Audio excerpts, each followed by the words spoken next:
Thank you so much for coming here and for this talk. My name is Aruni Kashyap. I know most of you. I'm the director of the creative writing program here. And I'm delighted to welcome you today for today's event, which is supported by the Wilson Center for Humanities and Arts.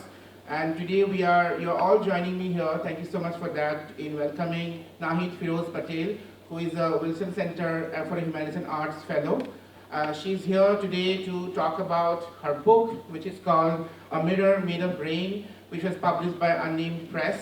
And she's also going to deliver a talk called Should Your Protagonist Be Likable? The Literary Significance of Writing Unlikable Women. When I was proposing this event to the Wilson Center for the money, and Naheed and I were speaking to each other, and she said, I don't know, because you are an academic, you keep on researching different topics, you always have something to talk about. And I said, what is the pet peeve you have about the literary culture, and what is your topic that you have been thinking very, very often? And she said, my novel has a woman character who many people don't like, but I love my character because she's so interesting.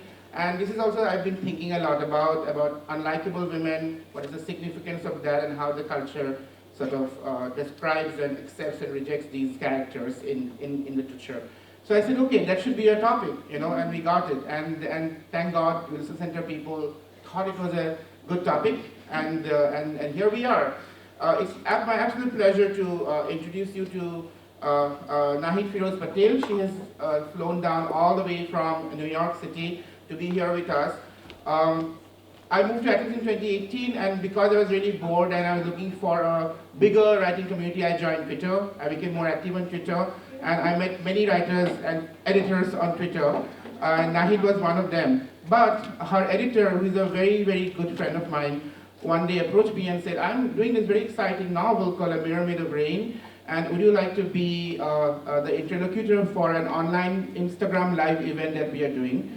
And that's how I met her for the first time, actually. It was the pandemic, the book promotion had shifted to the Instagram and the live page of the Facebooks and so on.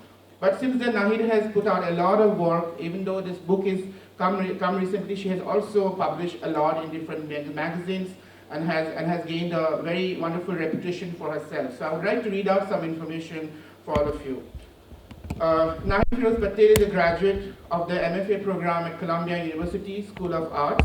Her writing has appeared in a very wide range of publications: the New England Review, The Guardian, Literary Hub, Poets and Writers, Chicago Review of Books, Huffington Post, now called HuffPost, Scroll.in, Bomb Magazine, Public Books, PEN America, the Rumpus, Asymptote Journal, and elsewhere. She also translated from French, by the way.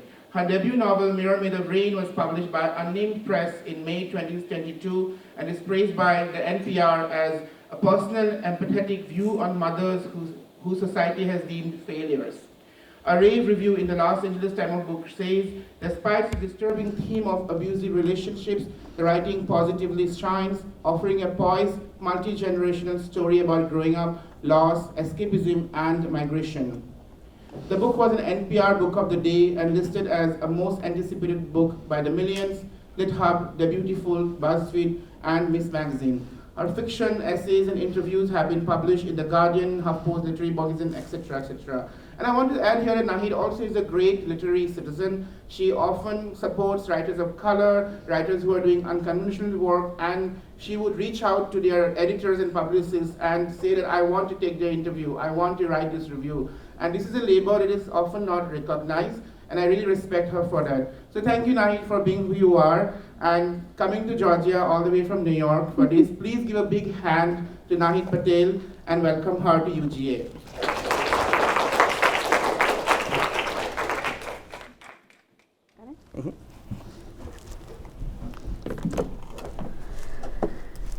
Hi everyone.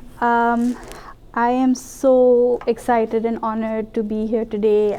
Thank you so much to the Wilson Center for bringing me to UGA. Thank you to Aruni, who is the ultimate literary citizen and who has done more for the diaspora and South Asian literature than anybody I know, I think. And I just want to say I've also been really, really moved and blown away by the warmth of the students and the faculty at the creative writing program at the Department of English. So thank you for everything. It's been wonderful so far. Today I'd like to talk a little bit about my bête noire, my pet subject. Should your protagonist be likable? The literary significance of writing unlikable women. So before we start, I suppose we should ask ourselves, what does unlikable even mean? Unlikable is the label we give to women in contemporary fiction whose prime motive does not appear to be the comfort of those around them. A woman who refuses to take on the gendered work needed for society to keep humming along with no friction or upset. A woman who does not give chase to her suitors, who is not Janus-like in her private and public selves.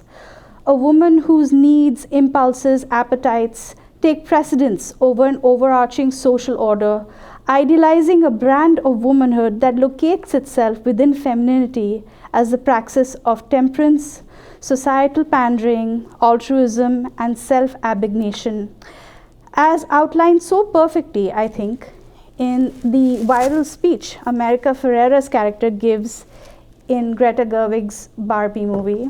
And I'm just going to play that speech real quick because it's so awesome. Like, we have to always be extraordinary, but somehow we're always doing it wrong. Like, you have to be thin, but not too thin. And you can never say you want to be thin. You have to say you want to be healthy, but also you have to be thin. You have to have money, but you can't ask for money because that's crass. You have to be a boss, but you can't be mean. You have to lead, but you can't squash other people's ideas. You're supposed to love being a mother, but don't talk about your kids all the damn time. You have to be a career woman, but also always be looking out for other people. You have to answer for men's bad behavior, which is insane, but if you point that out, you're accused of complaining. You're supposed to stay pretty for men, but not so pretty that you tempt them too much or that you threaten other women, because you're supposed to be a part of the sisterhood, but always stand out and always be grateful. But never forget that the system is rigged, so find a way to acknowledge that, but also always be grateful. You have to never get old. Never be rude, never show off, never be selfish, never fall down, never fail, never show fear, never get out of line. It's too hard, it's too contradictory, and nobody gives you a medal or says thank you. And it turns out, in fact, that not only are you doing everything wrong, but also everything is your fault.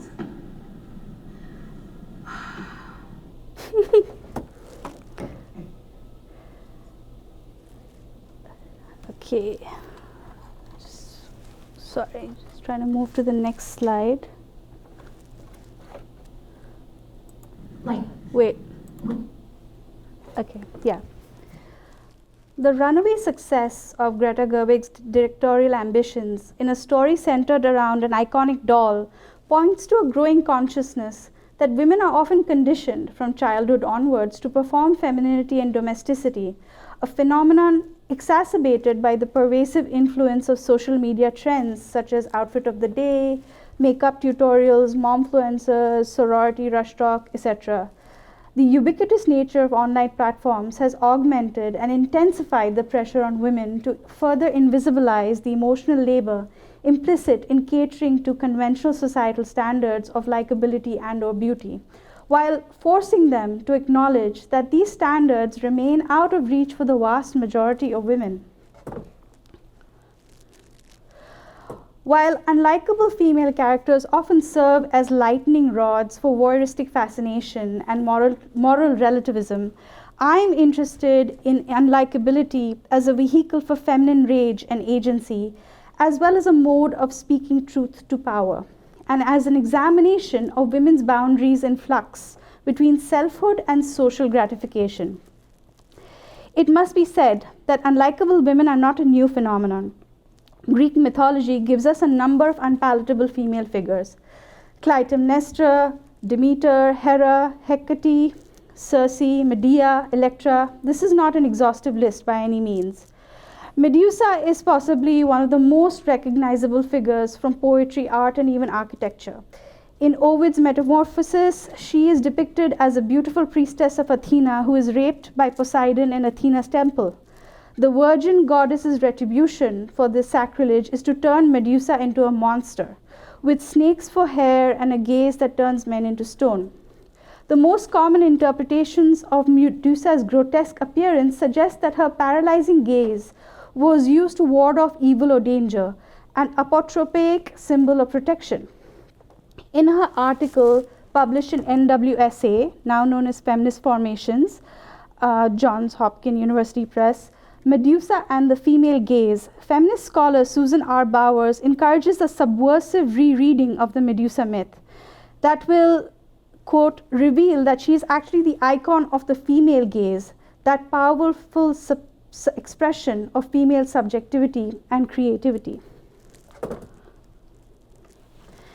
In Pierre Chaudelot de Laclos' epistolary novel written in 1782, Les Liaisons Dangereuses, the figures of the morally corrupt Marquise de Merteuil and her debauched anti-hero Vicomte de Valmont were considered so scandalous, so monstrously free of scruples that the editors stated in the preface of the first edition, certainly several of the personages whom he, the author, brings on his stage have morals so sorry that it were impossible to believe that they lived in our century. In this century of philosophy, where the light shed on all sides has rendered, as everyone knows, all men so honorable, all women so modest and reserved. These are all the different adaptations of Dangerous Liaisons, and some of them I really love. It's interesting to note that in the 2 American films based on the novel, the Marquise de Merteuil character, played most brilliantly by Glenn Close and then Sarah Michelle Gellar, has an arc that ends in her exposure and the destruction of her public image, while the Valmont character ends up with a more redemptive arc, where he ends his own life with what is passed by the scriptwriters as honor. The Marquise de Merteuil is doomed to live in ignominy, with her private letters / diary being circulated, with her being booed and shunned. The buy-in from the audience is immediately palpable. The unlikable woman character is swiftly punished for veering off the social script. Her resentment towards society's double standards is sharply checked with humiliation and ostracism. From these examples, let's probe further. What is it that separates a likable woman character from an unlikable one? One senses that it has everything to do with the amount of emotional labor a character is willing to undertake to fulfill their narrative gestalt.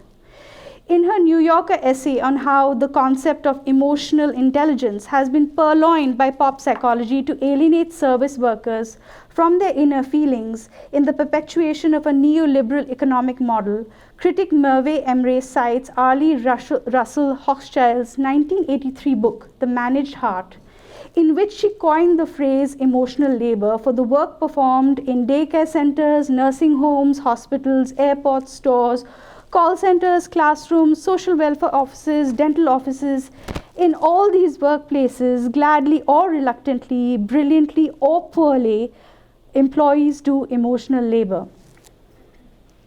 Since most service, I'm quoting Merve here, since most service work cannot be made more efficient with machines, Merve notes, the productivity of emotional labor can be increased only by encouraging workers to cultivate displays of emotion that are more convincing, both to others and to themselves.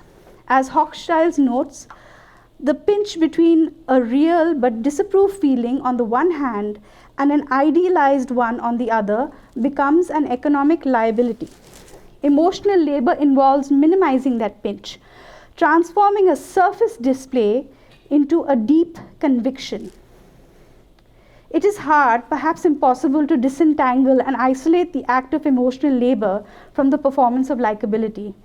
Like a black hole, sometimes a thing can only be made known by its gravitational pull on the invisible forces that surround it. Women characters who are unconcerned about the interiority of anybody but themselves displace and make visible the social power dynamic that privileges women as accommodating nurturers over their emotional and mental well-being, centering instead the idea of women as reliable witnesses to their psychological landscape. I love this poster because of the resonance it has to the Medusa picture. On allowing her protagonist, known only as Fleabag, to act out on her compulsions that arise from a miasma of self-loathing, grief, toxic relationships, dysfunctional family dynamics, and gender trauma, without perceptible authorial mediation or interlocution, Phoebe Waller-Bridge offered us a distinct yet fleeting glimmer of narrative possibilities where a woman's self-worth needn't be appraised by how well her purveyors like their personalities. In 2 superbly written and caustically funny seasons, Waller-Bridge shows us how, by resisting more digestible tropes of feminine identity, unlikable women in fiction, characters who often engage in selfish, rude, drunk, lazy, erratic, or promiscuous behaviors with consequences that ripple throughout their narrative, offer up a teleological portrait in which female complexity, in all its shades, light or dark, can unpackage itself without the hindrance of respectability politics or a gender normative consciousness. Soon after Fleabag concluded its final season, Indian-American author Avni Doshi's Burnt Sugar, about a woman who confronts her past while dealing with a mother who was neglectful and abusive to the narrator as a child, spiraling into the dark spaces of dementia, her mind coming apart like a ripe seed pod scattered to the winds, was a finalist for the 2020 Booker Prize. The novel's iconic first sentence, "I would be lying if I said my mother's misery has never given me pleasure." I know, right? Announces a voice that is unafraid to offend her readers or push up against the limits of their empathy, is unintimidated by the idea of being labeled unsafe, unsavory, or unreliable. In my interview with Doshi for the Rumpus, she said, "In the same way that a character being unlikable is not palatable for the audience, a female producing smells, having body hair in unacceptable places, or being too fat or too thin, these are all not things that are palatable. It wasn't important to me to make any of these things palatable. That was the furthest thing from my mind.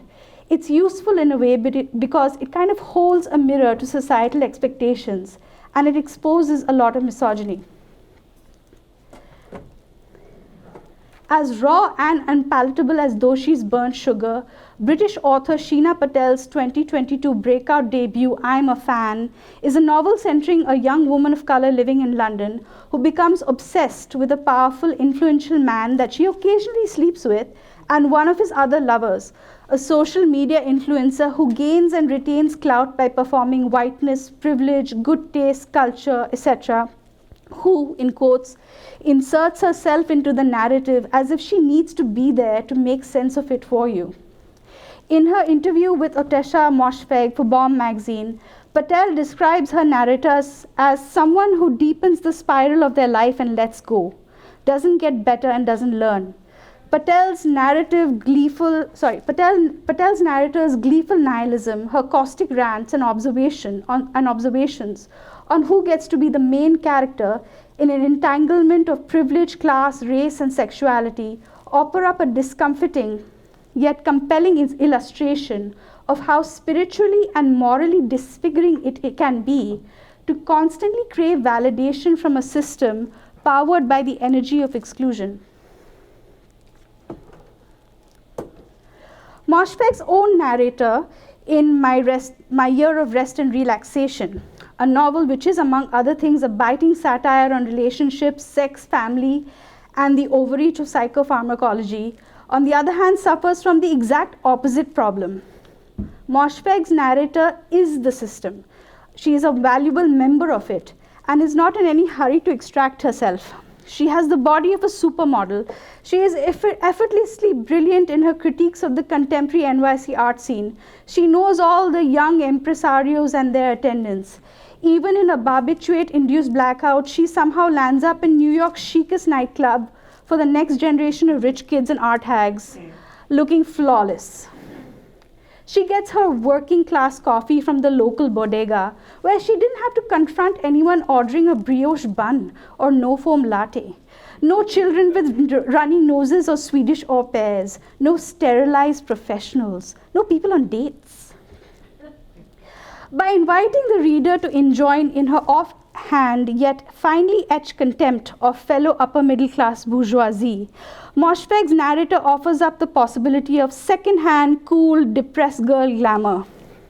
One imagines oneself rotting in bed right alongside her, steeped in glamorous malaise while our bank accounts automatically replenish with rent money, and we remain effortlessly thin, blonde, beautiful, with no desire or need to try and be interesting, because privilege comes with being interesting baked in.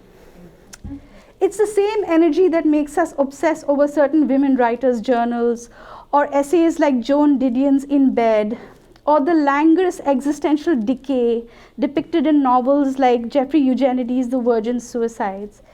It's a fascination for a life where the daily struggles to stay afloat amongst the demands of late capitalism are not allowed to interfere with a luxuriously deranged examination of the self, of endless hours of rumination and brooding. In a 2015 essay for the Masters Review blog, Moshfegh had this to say about shared moral truths.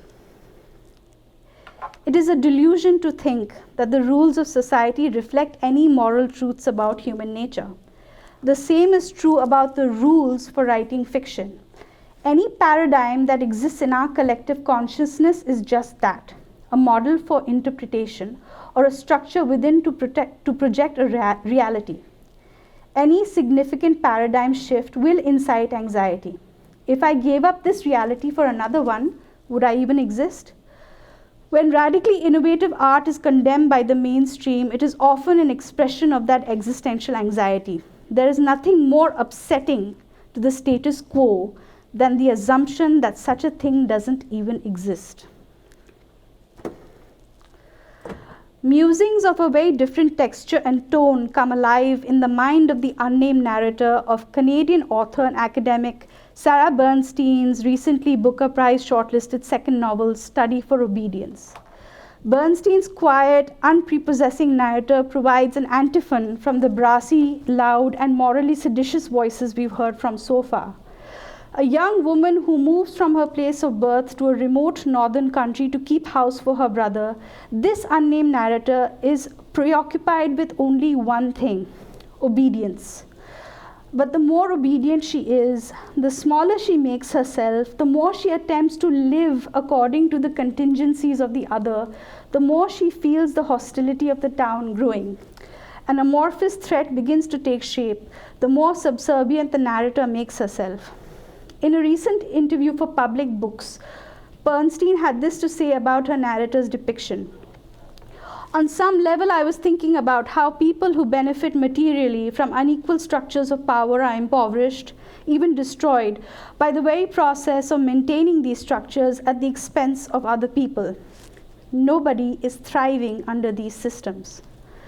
The result is an eerie, unsettling postmodern novel that outlines how women are located outside the power structures of the world, even though these structures would crumble without the service and labor that they provide, and that chronicles the surreal experience of being rejected by a society, incrementally yet absolutely, the way a body's immune system rejects what its soldier cells determine to be a foreign object. Study for Obedience concerns itself with the ways power flows upwards from complicity, and how obedience can enfold within itself a coil of violence strong enough to break open even the most fortified and entrenched of cultural hegemonies. The oft-cited imperative of "give us something to root for" appears to be a plea to be primed as a reader for relatability, for having your doubts about a character's disposition allayed before they even come to the forefront. A desire for a passive reading experience, an event where the reader's food is chewed for them, seems to be at the heart of this expectation. a character that destabilizes the reader or resists legibility or makes them recalibrate their understanding of compassion, boundaries, and moral binaries, poses on some level a conscious threat to the reader's inimical sense of themselves as mirrored by their belief system, their social norms, and conditioning. By serving women characters as easily identifiable, vetted, and prepackaged happy meals, this is my Medusa fries, writers perform a disservice to literature as well as to their readers' analytical, moral, and intellectual muscles, which will atrophy from lack of exercise. In conclusion, I believe that it is necessary for authors writing women characters to throw a little grit in this meal, to cultivate deeper, more considered engagements with the text by serving up women characters that are at odds with the neoliberal dogma of productivity, intelligibility, palatability, domesticity, or agreeableness as a justification for their existence on the page and in the reader's imagination. My debut novel, Mirror Made of Rain, was published in May 2022 by Unnamed Press, an indie press that seeks out voices that are overlooked by mainstream publishing and has steadily made a name for itself by publishing a number of novels featuring unlikable women narrators. Here are a few of them. Mirror Made of Rain is an examination of class and tradition in contemporary India, in which a young woman must overcome the wounds of inherited trauma to free herself of the self-destructive cycle that has entrapped her alcoholic, mentally ill mother. It took me about 8 years to write, and I attempted to show how women are offered up as a mirror to society and the dangerous consequences if what they reflect back is objectionable and non-copacetic. I hope to point a Klieg light to the shadowy ways women are punished for non-complicity in perpetuating an ascendant societal narrative, for exposing socially acceptable violence in rigorously gendered spaces. I'll end my talk by reading a bit from the start of my novel to demonstrate what I mean. Okay, take like 2 minutes to just breathe.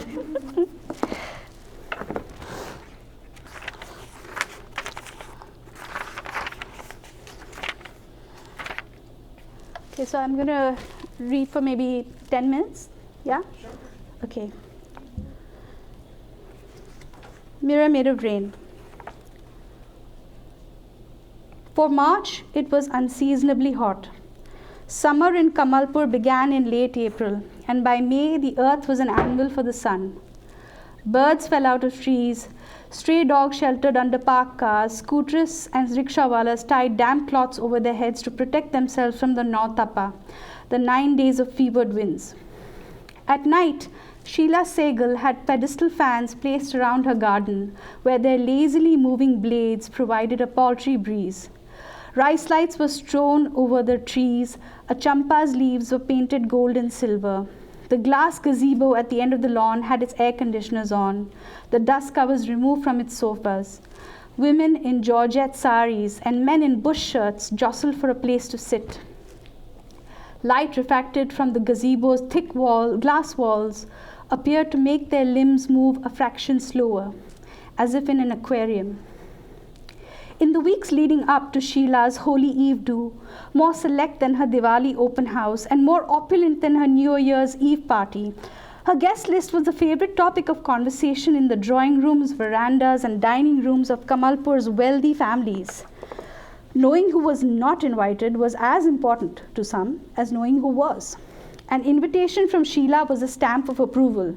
A snub meant that you'd been banished for that year to the humdrum backwaters of what passed for fashionable society in town. It was important to find out who was off Sheila's list. This time, the Seths were out. Sheila had caught her husband with Mr. Seth's jiggly wife. The philandering wasn't really the problem. It was that they hadn't been discreet about it. The same went for the Tutejas, who had neglected a few too many times to wish Sheila on her birthday. The Agarwals were definitely in. They'd recently purchased 3 new cocaine white Audis, and their son was going to marry a carpet empire heiress. Jay, my father, joked that if Sheila and her friends were shipwrecked on a desert island, they'd go all Lord of the Flies, but still maintain a pecking order. Jay and I arrived at the Segal's garden neither too early nor too late, dressed in our finest. He in a white kurta, me in a sari, blue chamois silk with a sequin border. Heavy chandelier earrings stretched out my earlobes. Perfume sweat pooled between my breasts. While I fought with my ill-fitting sari blouse, Jay nodded and smiled at acquaintances. Some returned his smile, others did not. Remember, Jay murmured, we are telling everyone that your mother is homesick. Wish we didn't have to lie, I said, adjusting the sari's pallu across my chest. Me too, Jay said. But just stay out of trouble tonight, okay, Nomi? Please, for my sake. Okay, I said. Oh, here comes Auntie Ria.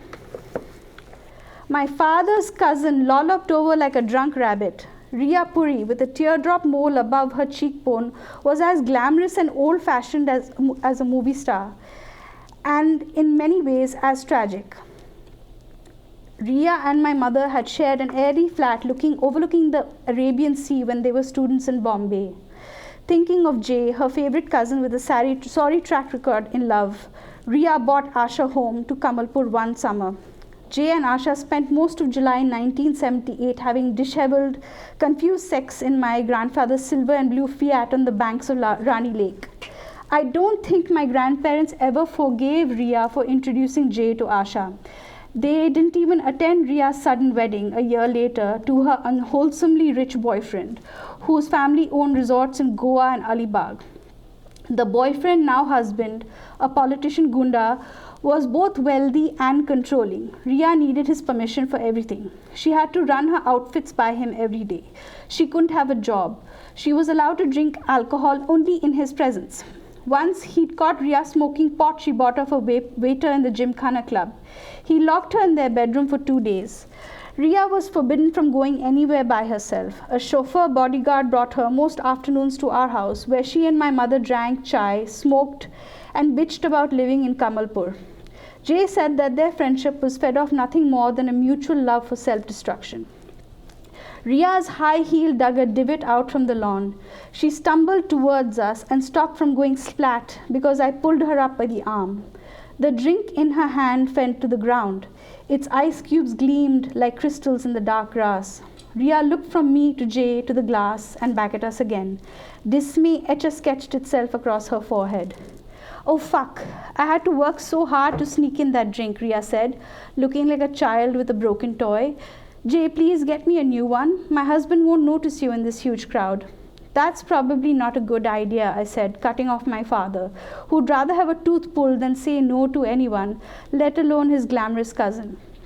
We don't want to get you in trouble. Ria's hands grabbed the points of her elbows. One couldn't help but stare at her diamond solitaire ring the size of an almond. She loved to tell the story of that ring, how her husband had slipped it on while she was asleep. He wanted it to be a surprise. Later, we found out it was for surprising her with an STD. He made frequent trips to Thailand. Where's Asha? Ria asked, scanning the crowd, eyes hooded with boredom. Asha couldn't make it tonight. She's not well, Jay said. He picked up the fallen glass and handed it to a passing waiter. We are telling everyone she's ill with food poisoning. Oh no, poor thing, Ria said, with real sympathy in her voice. I hope she feels better. She needs to sleep it off. I shrugged. At least that was the hope, that Asha was sleeping off the vodka she drank earlier that evening and hadn't dug right back into her stash under the bathroom sink. 2 hours earlier, I'd barged into Jay's bedroom as he was putting on his kurta. His hands bloomed out of its sleeves. His head popped out from its pearl-buttoned collar. Mom's hammered. We can't take her with us, not when she's like this, I said. What are you talking about? Jay asked, sliding his feet into his shoes. Come out and see for yourself, I said, throwing the door open. We went out into the hall to find Asha standing beside the dining table, her hands clamped onto a high-backed chair. She looked concussed, as if the alcohol had struck her head like a mallet.